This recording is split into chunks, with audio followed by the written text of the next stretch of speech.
After refugees have risked their lives getting to Chios from Turkey, they're taken to this threatening place. But inside are people who want to wrap children up in love and support. Older children learn English and Greek. The little ones play. Their parents, like Mohammed and Ilham from Afrin in Syria, trying to put their pain behind them. The whole thing's better, he said. During the war in Syria, we could never play with our child. But this is where the good news ends. Save the Children have had their funding stopped by the European Union. This facility will go on, but on the mainland, they've had to tell the refugees they can no longer help any of them. Unfortunately, we expect critical gaps in the humanitarian operations, and this is an opportunity for us to call on, urgently call on the Greek government and the European Commission to devise a plan for handover of critical operations to the governmental authorities. On Chios, there are lots of children with far too much time on their hands. How are you?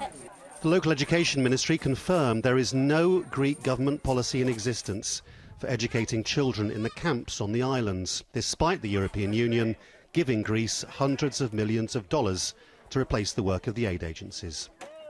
There are 35 children living in houses who go to school. For the others who don't have any guidance, we are waiting for the Greek state to tell us what to do. A British aid group had been educating children on Chios, but it was being paid by the Norwegian Refugee Council, and that money has now evaporated too. Just like on the mainland, they fear children will be left without any schooling.